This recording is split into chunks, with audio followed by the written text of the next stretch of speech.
안녕하세요. 혹시 보청기 알아보시다가 가격 때문에 좀 부담스럽다 하고 망설이신 적 있으세요? 그렇다면 정말 잘 오셨습니다.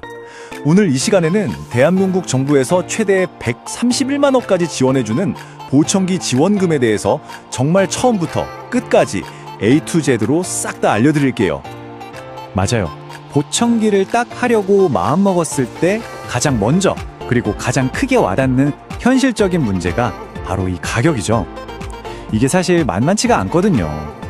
그런데 만약에 나라에서 이 비용의 상당 부분을 지원해준다면 어떨까요?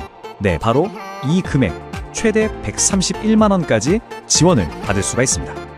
그래서 오늘 도대체 누가 그리고 어떤 절차를 거쳐서 이 지원을 받을 수 있는지, 또 가장 중요한 거겠죠?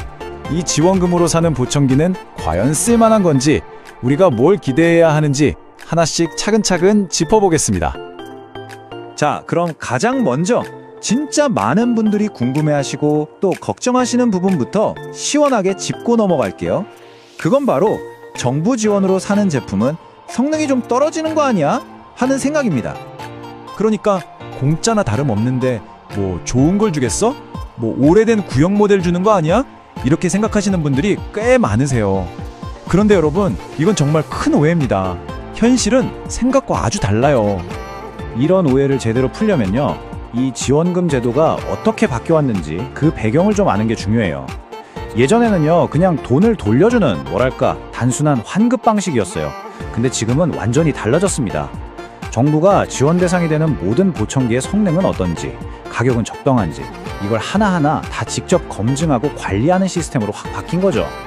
이게 뭘 의미하냐면요, 여러분이 지원금으로 살 수 있는 최고 등급 보청기가 사실은 불과 한 1, 2년 전만 해도 시장에서 막 300만 원, 400만 원에 팔리던 그런 프리미엄 모델일 수 있다는 거예요.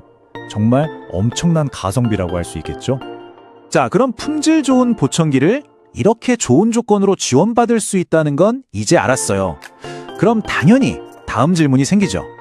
과연 나도 이 지원을 받을 수 있을까? 하는 문제입니다. 많은 분들이 이거 혹시 어르신들만 받을 수 있는 거 아니냐 이렇게 생각하시는데요. 정답부터 말씀드리면 전혀 아닙니다. 지원 자격은 나이랑은 정말 아무 상관이 없어요. 오직 청력 수준, 그러니까 얼마나 잘 안 들리는지로만 결정됩니다. 병원에서 정식으로 검사를 받고 청각장애 등급 판정을 받으셨다면 누구나 자격이 되는 거예요. 그리고 이것도 꼭 알아두셔야 해요. 성인은 보청기 한쪽에 대해서 지원을 받을 수 있고요. 만 19세 미만, 그러니까 우리 아이들이나 청소년들은 양쪽 귀 모두 지원을 받을 수 있습니다. 자, 내가 지원 자격이 된다는 걸 확인했다면 이제 실제로 어떻게 신청해야 하는지 그 구체적인 방법을 알아봐야겠죠. 절차는 딱 4단계로 정리할 수 있습니다. 먼저 이비인후과에 가서 필요한 검사를 받고요. 그 서류를 가지고 주민센터나 구청에 가서 제출을 합니다. 그러면 심사를 거쳐서 복지카드가 나오는데 마지막으로 이 카드랑 의사 처방전을 들고 가서 보청기를 구매하면 끝입니다. 어때요? 좀 복잡해 보이지만 이렇게 하나씩 따라가면 그렇게 어렵지 않아요. 그리고 이 지원금이 그냥 한 번에 툭 지급되고 끝나는 게 아니라는 점도 굉장히 중요해요. 처음 보청기를 살 때 드는 비용이랑 그 후 5년 동안 꾸준히 받아야 하는 관리 비용으로 나뉘어 있거든요.